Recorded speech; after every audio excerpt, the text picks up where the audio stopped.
I went to work out of college for the Bergen Record newspaper in retail advertising. Bottom of the barrel position, sales support person. And I was there for about 2 years. I got promoted a couple of times. And there was this woman who used to come back from sales on the road. I'm not going to say her name, but she changed my world, and she doesn't even know it because she used to come back every day miserable. I'm not staying here. I've had it. I'm leaving this place. And she was much older than I was. And she was in the job that I was working toward. She had it. And one day she came back, and I'm watching her. And I just, in my mind, something clicked, and I said, that's not going to be me. So I started with the district in 1994. I taught at George Washington School, 2nd grade, for 1 year. The following year, there was a job that opened in Betsy Ross, so I taught 1st grade for 14 years here at Betsy Ross. And then about 9 years ago, I came to kindergarten. And I absolutely love it. Karen taught me a very valuable lesson from the very beginning, and that's teachers and parents have to be a partnership. So, you know, what they're learning during the day has to come home, and it has to be a partnership with the parents that are reiterating what they taught them. You know, it's so much happens when I'm take a step back and they're interacting, whether they're doing a project or they're problem solving, or if they're reading with a partner or writing with a partner, or even on their own, and I'm just walking around and watching and listening and asking questions that help them explore their thinking. She lets us do choice time. Choice time is when you play. Yeah, and you get all these little choices and games you get to play, and some are blocks and some are whiteboards. Yeah. We have math, word study, and extra. Yeah.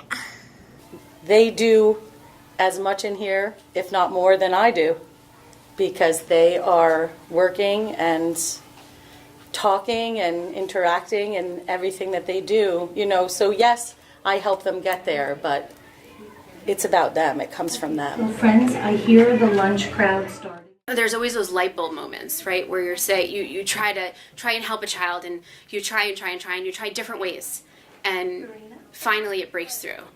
That was the look that those children give to Karen. In that moment, that's the look they gave. I like when Miss Johnson gives us homework, because I like homework.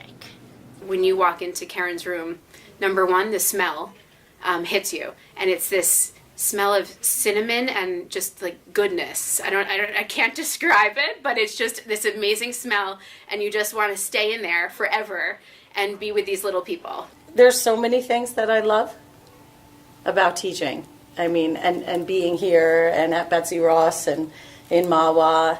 But really, it's just being able to help them learn and grow in a way that makes sense to them and feels good for them.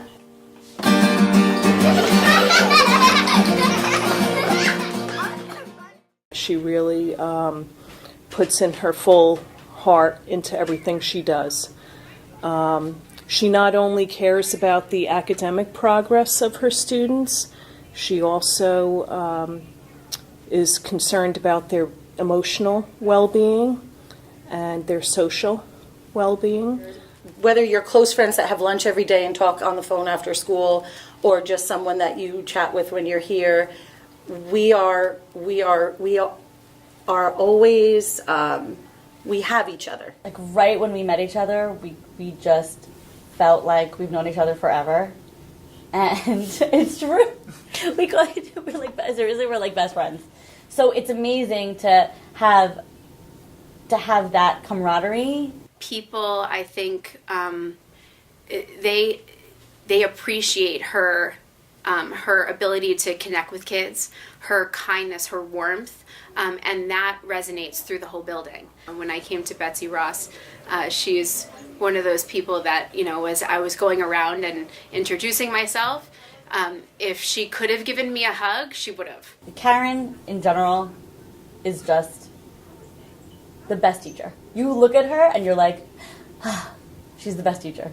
When I, for the first time, see a kid realize that he or she just read something for the first time and see that face, it never gets old. Right before it's time to go back to school, she is totally ready, and we chat about it, and we'll say, I kind of miss school, I miss the kids, and Karen is always like eager to come back to teaching her children here and seeing her children, and she actually reads up on these children before they enter her class in September. She'll actually read through their previous, preschool reports and everything. She really wants to get to know them. My best memory was my first year at Betsy Ross. Chris Zimmerman was principal, and it was back to school night. And we're in the all-purpose room, and Chris Zimmerman is introducing everybody in front of all the parents. And when she gets to Karen and introduces Karen, the whole auditorium gets up and cheers and claps and screams. And I'm like, oh my goodness. And of course, Karen, being Karen, looks over at me and says, don't worry, that'll be for you next year. That's Karen. I guess that phone call from Stu that day is my greatest memory, because it's when this all opened up to me, and now I get to do what I love. I knew from that minute, besides the fact that I was running around screaming after I hung up and I was all happy, a lot younger then, and just knowing that I was going to get to do this. You're in her presence, and it's just, you feel good. And imagine how the kids feel. So from the smell to her smile and her hug, and then she throws in the guitar and learning, it's just this amazing place to learn and live and be with little 5-year-olds. Teachers going forward have said, oh, you guys are amazing partners, but it's what I learned from Karen. Yeah. She was my first kind of mentor with that. Her calling is to teach. This is somebody whose calling is to teach. And she leaves no student untouched by her warm and generous heart.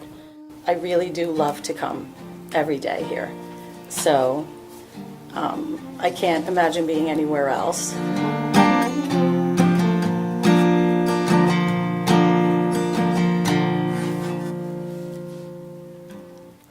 That's the animal song. I can show you the book.